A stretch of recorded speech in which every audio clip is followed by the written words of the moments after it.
All right, ladies and gentlemen, so this is the at-home lesson on primary topics of equilibrium. And this is the first one. This is going to be on our first primary topic, which is writing equilibrium expressions. If you are wanting to sort of follow along, know that I am using my slides, which are my PowerPoint slides, which are on my website. So you can print these and follow along, or you can take notes, write it down, whatever you feel more comfortable with, realistically. But these are going to be slides, I think it's 5 through 17 or so, the ones that deal with writing equilibrium expressions. So we are on this topic of our primary topics of equilibrium. So first of all, what is an equilibrium expression, right? We want to be able to write one, so what is it? Equilibrium expressions are based on the balanced chemical reactions that they come from. So if this is our chemical reaction, AA plus BB. Now, we want to distinguish the lowercase letters. These are the coefficients. And the uppercase letters, though, that's the molecule, that's the compound, that's our chemical species. So all the lowercase letters are coefficients, and all the uppercase ones are the chemical species. From that, we can write this. And Kc, capital K, this is the equilibrium constant. It has a numerical value, and we're going to talk about that a little bit in this particular video. That's what we call the equilibrium constant. This entire thing, K equals that over that, is what we call the equilibrium expression. Now, the equilibrium expression will always follow this pattern. You see that it's a fraction. What from the chemical reaction is on top, what from the chemical reaction is on bottom. It's always the products that are on top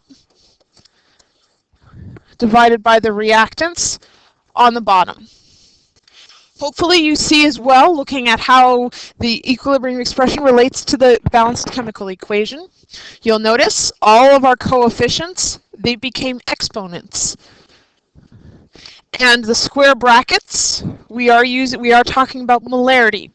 So this is saying that the equilibrium expression for this reaction is the molarity of P raised to its coefficient, and then times. This is a times, not an add. Sometimes students want to put plus. It's P plus Q. No. It's P times the concentration of Q raised to Q's exponent, divided by, right, all the reactants, they're on the bottom, all of our products, they're on the top, divided by the concentration of A, right, that's our A, raised to its coefficient, times the concentration, again, that's a times, not an add, or anything else, it's times the concentration of B raised to its coefficient. So that whole thing, that's what we call the equilibrium expression. And K, that capital K, which this is a capital K, it's not a lowercase k. Lowercase k is our rate constant. This is capital K, which is our equilibrium constant. It does have a number. Every chemical reaction has an equilibrium constant value. And when we're talking about this equilibrium expression, this P raised to the P times Q raised to the Q, what is it that we're thinking about? The concentrations that we're using here are not initial concentrations. It's not about how much P or Q or A or B we happen to start with, but instead on our equilibrium concentrations. When our system has gotten to equilibrium, what are the concentrations of reactants and the concentrations of products? How do they compare with one another? That's what an equilibrium expression is. It's about looking at what does the system look like when it's at equilibrium? What are the relative amounts of product compared to the relative amounts of reactant? That's what an equilibrium constant and an equilibrium expression is all about. Hey, we've got this reaction, we let it get to equilibrium. Now let's talk about it. Let's describe it. Let's say how much of the reactants we still have left, how much of the products we were able to generate, and we'll compare the two. Because that's really what this is. This is a fraction that compares the amount of products, the stuff on the top, to the amount of reactants, the stuff on the bottom. And we're going to be treating it like a fraction in this particular unit. as an example, N2O4 goes to 2NO2. This is a reversible reaction. If we let this go to equilibrium, we can talk about it, we can describe it. Following the equilibrium expression pattern, it is always products over reactants raised to their coefficients and then multiplied together. That's how we write the equilibrium expression. So for this reaction, by the way, for purposes of clarity, products are always whatever happens to be written on the right. Reactants are always what's written on the left. So we're going to say the equilibrium expression for this reaction is K is equal to NO2, the concentration of NO2, and then I'm going to use the fact that the coefficient is 2 to square it. So it's the concentration of NO2 squared. So I don't say it's a concentration of 2NO2. The 2 switches places from being out in front to being the exponent, and then divided by the concentration of N2O4. What's the coefficient? The coefficient is 1. Now I'm choosing to write the 1 just for purposes of clarity, but because it's 1, you can obviously leave it off and it's understood to be there. So that right there, that is the equilibrium expression for this reaction. Products over reactants raised to their coefficients, multiplied together. And furthermore, so I've got that on my slide, so that's our equilibrium expression. For this particular reaction, for this N2O4 going to 2NO2, as an example,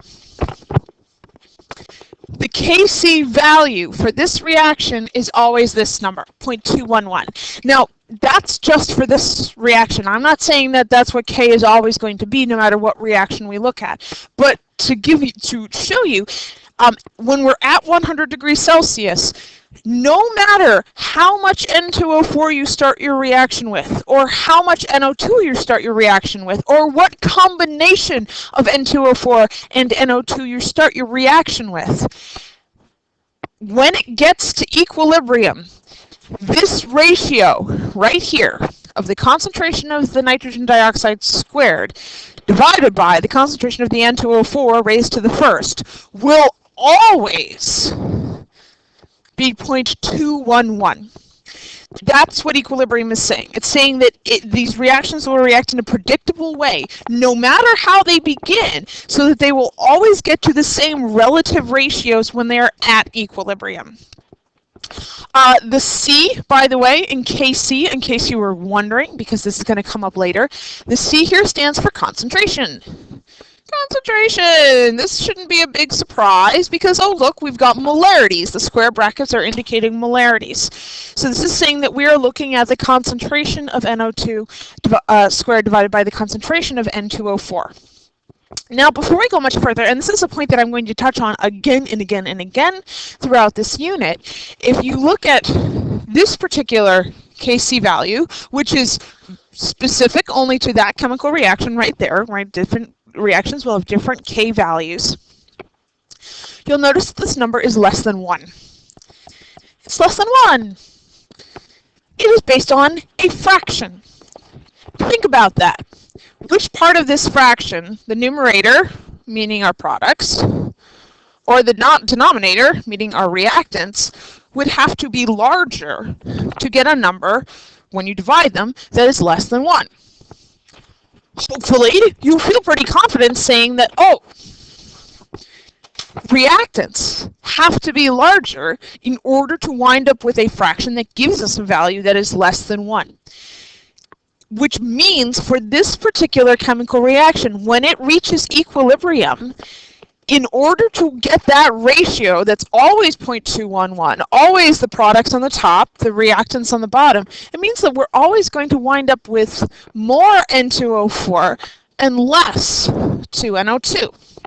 So the magnitude of that K value is telling us something about relative ratios. In this case, it's telling us that we're going to have more reactants than we do products because the ratio is 0.211. It's less than 1. So what does the Kc value depend on? So how is that determined? What are things that affect Kc? Kc depends on stoichiometry. This is where the coefficients becoming exponents comes in. That's what I mean when I say stoichiometry. The coefficients matter because they're becoming exponents. So you change your coefficient, it's like a Hess's law problem.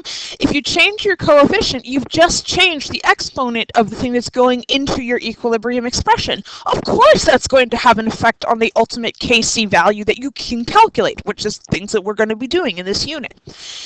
Additionally, temperature. Just like the only thing that affected the value of the rate constant in our kinetics unit was temperature, similarly, temperature has an effect on our K value. You'll notice in that last example I gave, that 0.211 value, that was at 100 degrees Celsius. K values are tied to the temperature that they're at, and they can change predictably with temperature.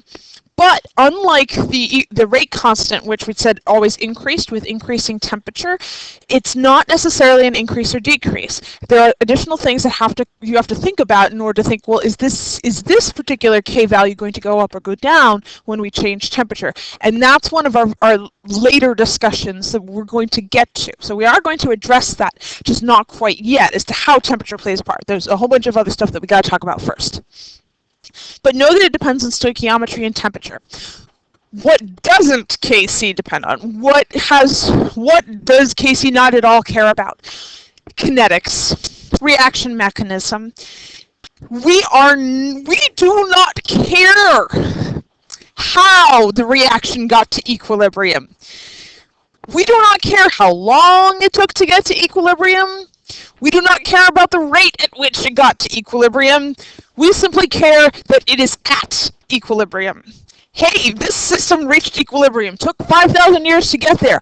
Who cares? What does the system look like now? Kc has absolutely nothing to do with how your reactants are turning into the products. Simply, what is the ratio between the two when we are at equilibrium? That is what Kc is dependent on.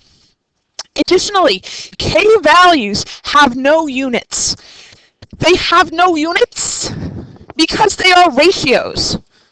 They are telling you things about relative amounts of reactants and products when we're at equilibrium. So it's not a measurement, it's a comparison. That's why they have no values. K constants have no values. It's simply a comment on relative amounts of reactants and products when we're in this equilibrium state. So, what goes into an equilibrium expression? We already looked at setting it up about products over reactants raised to their coefficients, but there's a little bit more that we have to consider. First of all, solids and liquids do not get written in to the equilibrium expression. If you have a solid or a liquid in your chemical reaction, it will not appear in your equilibrium expression. The reason for that is because equilibrium expressions are all about concentrations. Concentrations. And solids and liquids, how do you talk about the concentration of a solid? Especially a solid that we're dealing with in chemistry. Because it's a pure substance. It's 100%. You can't talk about the molarity of a solid. Molarity is moles of solute over liters of solution. You've got a solid. Here's a 5-gram piece of potassium. It's all potassium. It's 100% potassium. You have a 0.2-gram piece of potassium. Guess what? It's still 100% potassium. Yeah, the mass is smaller, but in terms of concentration, it's the same. It's 100%. So solids and liquids, their concentrations don't change. Their masses might change, but their concentrations don't. And equilibrium expressions are all about equilibrium concentrations, things that can change. Solids and liquids do not have concentrations that can change. They don't really even have concentrations. It's slightly incorrect to talk about the concentration of a solid or a liquid. So we omit them from the equilibrium expression. We're not omitting them. We're not saying that it's zero. We're more sort of saying, look, they're 100%. They're 100%. They're 1. You want to call it 1? Sure, we'll call it 1 and sort of leave that out. We do include solutions and we do include gases in our equilibrium expressions because they can change their concentrations. You can start with a certain amount of gas and then increase the amount of gas within the same volume, i.e. change the gas's molarity, i.e. change the gas's concentration. And you can absolutely change concentrations of solutions. So the only things that go into an equilibrium expression are things that have concentrations to begin with. Other things get omitted. Now, when I say omitted, this is a super important point. I'm not saying that we don't need them for the chemical reaction. That's false. We absolutely need them for the chemical reaction. You won't get your reaction to happen if you have a solid or a liquid written into the reaction and it's not there. It has to be there. But it doesn't affect our equilibrium calculations. It doesn't affect our equilibrium expression because its concentration can't change. So we still need that solid or liquid if we want this reaction to go. But it doesn't affect sort of the equilibrium ratios because it's solid. It's 100% of that particular thing. So some variations on our equilibrium expression. We brought up gases. When we're talking about amounts of gases, it's usually a lot more straightforward, instead of talking about molarity of gas, to talk about the partial pressure of a gas. Because that's, after all, how we tend to measure amount of gas. What's the pressure of air in each of your tires? You're not measuring the molarity of the air or the molarity of the components of the air. You're measuring the pressure of the tires. And you know that because PV is equal to nRT, that there's a relationship between pressure and moles and therefore molarity for these gases. So you can take this same reaction, so this AA plus BB, once again, the lowercase letters indicate coefficients, the uppercase letters represent compounds, and instead of having a KC expression, we can have a KP expression. And I bet you are all pretty smart to figure out that the P in KP stands for, that's right, pressure. But notice this is written exactly the same way. We still have our exponent, our coefficient becoming the exponent. Yep, that's pointing to the right one. The coefficient becoming exponents, and we are still writing this as products over reactants. The only things that has changed is that instead of having the square brackets indicating molarity, I have got partial pressures. Right, I've got partial pressures, the partial pressure of P times the partial pressure of Q raised to their coefficients, divided by the partial pressure of A times the partial pressure of B raised to their coefficients. So I can write a KP expression and have it still represent the system at equilibrium using partial pressures instead of molarities. But this is an important point. KP does not equal the same value as KC. Just because we write them the same way does not mean that they are the same number. There is absolutely a relationship. There is 100% a relationship between KP and KC, and if you're given one, you can actually calculate the other. But it's not the same number. It's not the same number because one of them is going to be measured in atmospheres or torr, and the other one is measuring molarity. So they're not the same actual number, but they are related to one another. They're written very, very similarly. Now, weak acids. How do weak acids come in when we're talking about equilibrium expressions? Well, it's based on acid association reactions. If we consider weak acids, which we're going to be considering weak acids only for this reason, because weak acids exist in a state of equilibrium between their non-dissociated HA and then their dissociated H plus and A minus. Look at this reaction.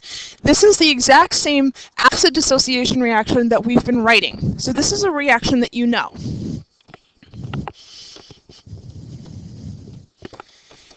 Because this is at equilibrium, though, we can write an equilibrium expression for this reaction. Products over reactants raised to their coefficients.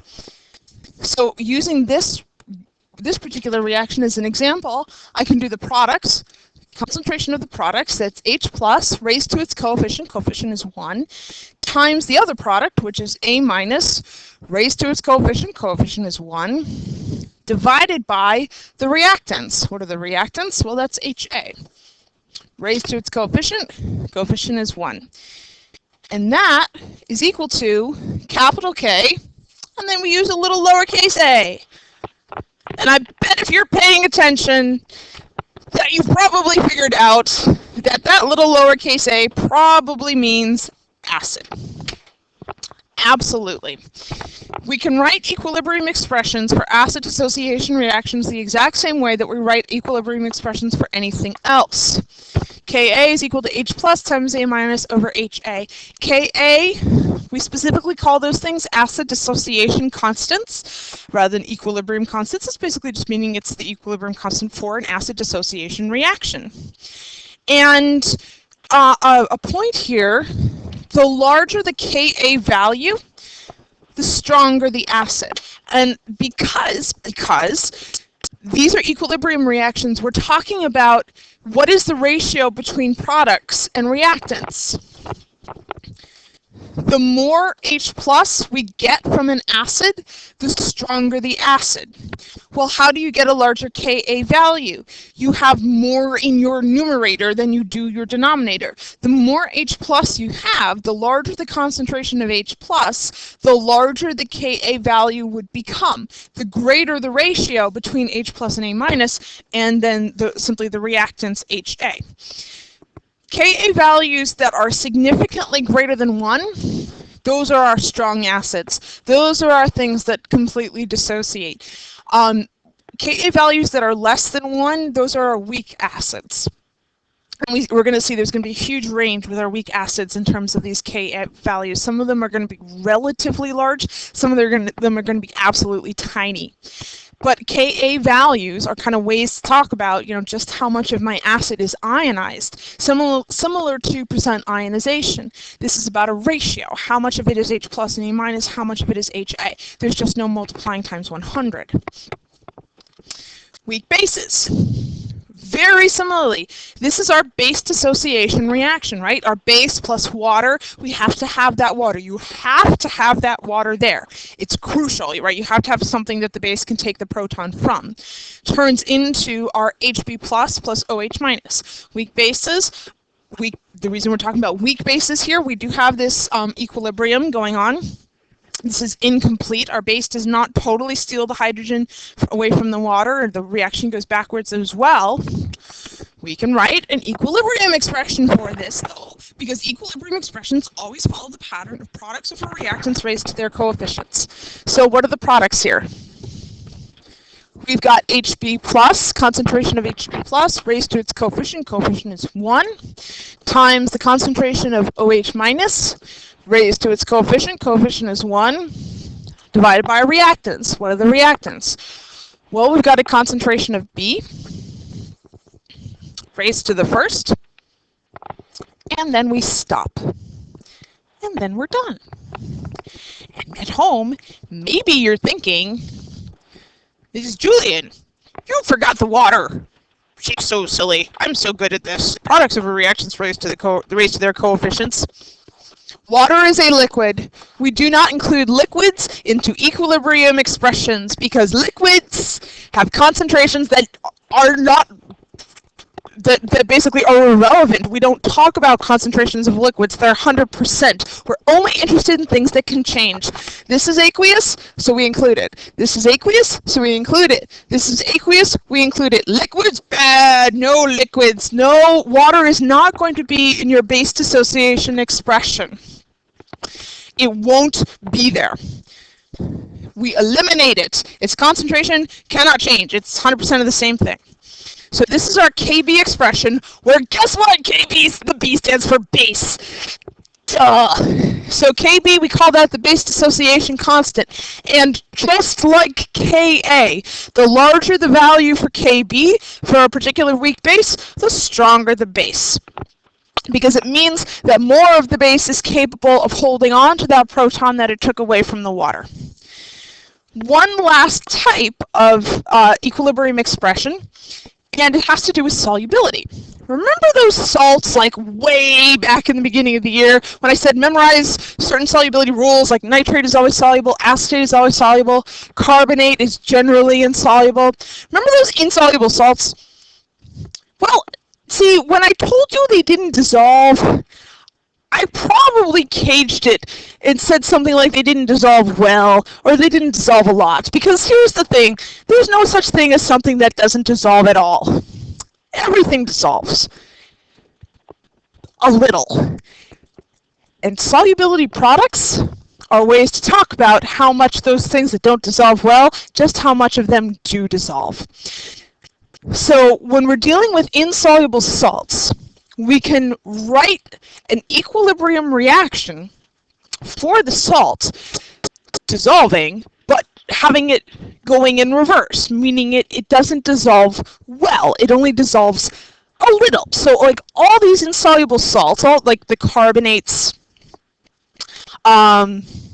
sulfates, you know, when barium gets together with things, tends to make things insoluble. The lead iodide, all these things, they don't dissolve well. It's not that they don't dissolve well. And we can figure out in equilibrium just how much of them actually went into solution. This right here is an example of an insoluble salt showing it dissolving. So insoluble doesn't mean that it doesn't dissolve at all. It means it just doesn't dissolve well. And that's what this right here is showing, that the barium sulfate can turn into barium ions and sulfate ions, but it also, you know, goes back. It goes in both directions. The barium and sulfate ions come together and form BaSO4 solid. We can write, because this is an equilibrium reaction, we can write an equilibrium expression for this reaction. We can do products over reactants raised to their coefficients. This is called KSP. The SP stands for solubility products. What are the products when you have this insoluble thing? And if we're writing that expression, products over reactants raised to their coefficients, our products, we've got the barium ion, its coefficient is 1. We've got the sulfate ion, its coefficient is 1, so its exponent is 1, divided by, let's see if we're paying attention, 1. Why is it 1? Why did I write nothing on the bottom? Why did I write nothing on the bottom? Because of that. Aqueous, we include it. Aqueous, we include it. Solid, no. We do not include solids or liquids into our equilibrium expressions. So, the solubility product expression for this reaction is simply KSP is equal to the concentration of the barium ion times the concentration of the sulfate ion. In this one, I omitted the divided by 1 because if there's nothing on the bottom, you don't, well, not nothing. If there's simply a 1 on the bottom, you don't need to show it. It's not that it's 0 on the bottom, it's just that it's 1. It's a solid. And KSP, solubility product constant, and what we can use this for is to figure out when this thing has dissolved, just what exactly are the concentrations of the barium and the sulfate. We're going to see that these are very, very small concentrations, on the order of like 1 times 10 to the minus 8th. So not a lot of the barium is dissolving, just a really tiny amount, but a tiny amount nonetheless. So we're going to practice a little. There are 5 reactions here, and we're going to write equilibrium expressions for each of them, and then think about, is it Ka, Kb, Kc, Kp, Ksp, which one is it? They're all following the same pattern, though. So if I do this first one, I've got my K expression. I'm going to do products over reactants raised to their coefficients. So the Pb2 plus, its coefficient is 1, so it's to the first power, times the concentration of I minus. Coefficient is 2, so I'm going to square that, and then I'm going to divide it by 1, because that's a solid, and we don't want to include that. And when we think about what kind of pattern this is fitting into, that's a solubility product expression. A solid dissociating into its ions, that's KSP. Next up, HF goes to H plus F minus. Products over reactants raised to their coefficients. So my products, H plus, coefficient is 1, so exponent is 1.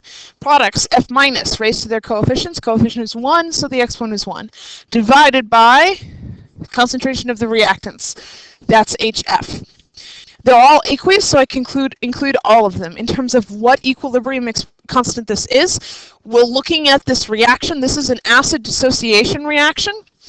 We'll see that with the HF, so that's going to be Ka. Next up, 2SO3 goes to 2SO2 plus O2. Products of a reactants raised to their coefficients. So, okay, I can do SO2, that's a product, raised to its coefficient. So I've got the 2 as a power rather than as a coefficient there, times the concentration of O2, raised to the first, divided by the reactants, concentration of SO3, raised to the second. Everything's aqueous, so I can include it. Now, this isn't obvious to me as being acid. It's not base. It's not solubility product. It's not a solid dissolving into its ions. Well, then what is it if it's not, and also it's not pressure. By process of elimination, this would simply be Kc. It's not a classifiable reaction, so we just use the generic Kc to sort of cover our bases. If you don't know what it is, you can always just put Kc and you'll be okay as long as you're dealing with concentrations and not partial pressures. All right, the next one, NH3 plus H2O yields NH4 plus OH minus. Products of reactants raised to their coefficients. So we're going to do NH4 plus raised to the first, because the coefficient is 1, times OH minus, raised to the first, because the coefficient is 1, divided by, we look at the reactants. Look at the reactants. Look at the reactants. Water is not going to be a part of this equilibrium expression. No liquids, no solids. Only aqueous solutions and gases. So this is going to be divided by the concentration of the ammonia raised to the first, because the coefficient is 1. In terms of what type of equilibrium expression this is, we have a base dissociation reaction here. We have the ammonia acting as a proton donor, a proton acceptor, accepting a hydrogen ion, so this is Kb. And then the last one, 2NOCl yields 2NO plus Cl2. Big thing that I notice when I look at this, gas, gas, and gas, meaning we can write a Kp expression which is going to look slightly different. Instead of using square brackets, we're going to be talking about partial pressures. Now, you could do square brackets and call this Kc, but I'm going to use partial pressures and write a Kp expression. So it's going to be the partial pressure for NO raised to NO's coefficient, which is a 2, times the partial pressure of the chlorine gas divided by the partial pressure of the reactants, the NOCl, raised to their coefficients, squared. The ability to write an equilibrium expression, hopefully you're thinking this isn't all that hard. I don't think it is. It's very straightforward. It's simply products of reactants raised to their coefficients. But this is a crucial and critical skill for you to have. That's why it's a primary topic. That's why it's the very first thing that we do after the definition. You have to be able to do this, and you have to feel comfortable and confident writing these equilibrium expressions, no matter what reaction I give you. Now, a few more things about K, just 2 more slides, and then you're going to have the practice problems. K is a ratio. That's what K is, this capital K that we're writing, this unitless number. It's about a ratio of products to reactants. So there are a few key points to bear in mind, which I'm going to be repeating throughout these lectures when we're talking about equilibrium. The larger your K value, it means that you have more products than reactants at equilibrium, because the only way you get this larger K value, typically greater than 1, is by having a larger numerator in this ratio. Products divided by reactants. How do you get a big number? You have a very big number on the top of your fraction. What's on the top? The products are on the top. A large K value indicates that you've got a lot of products at equilibrium. A smaller K value, something that's less than 1, indicates that you've got a lot of reactants at equilibrium, because when you have this fraction, products divided by reactants, how do you wind up with a ratio, with a number that is less than 1? You've got a very big denominator.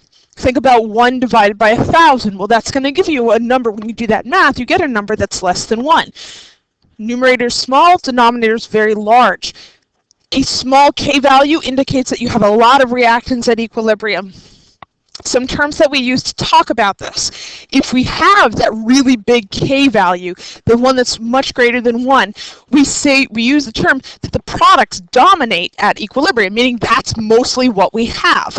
And we say that the equilibrium favors the right, meaning we want the forward reaction to go. We wind up with lots of products, not so many reactants, or that the equilibrium lies to the right. And then the opposite is true. If the K value is significantly less than 1, that means that we've got lots of reactants at equilibrium. That we look at our equilibrium system, we look at that ratio, we're trying to describe it, we got lots of the reactants, the stuff that's on the left, and not so many products.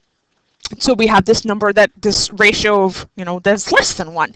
And we say our equilibrium lies to the left, or the equilibrium favors the left. And then lastly, this is key too, Ka and Kb. Ka and Kb for an acid and its conjugate base. So this would be like for Ha and A minus. Two things that are related to one another. Remember, HA doesn't react with A minus. Well, these two things are highly related to one another. Ka and Kb for the same conjugate acid-base pair, and they're related through this relationship right here. If you take your Ka value for HA and your Kb value for Kb, you multiply them together, you're always going to get Kw. And the thing about Kw is we know what it is. This is the same autoionization product for water, the constant 1 times 10 to the minus 14th. So if you have the Ka value for an acid, you automatically have the Kb value for its conjugate base. It's simply a matter of doing a little bit of math. This is also saying that as the strength of one part of the conjugate acid-base pair increases, meaning your acid gets stronger, the conjugate base has to get weaker. Because by multiplying them together, you always get the same number, 1 times 10 to the minus 14th. So if Ka is like super crazy big, Kb has to be super crazy small to balance it out. If Ka is just kind of like medium, Kb also has to be just kind of medium. This is why weak acids have weak conjugate bases and strong acids have negligible conjugate bases. It's through this relationship, this mathematical relationship is a way of representing that. Ka times Kb is equal to Kw.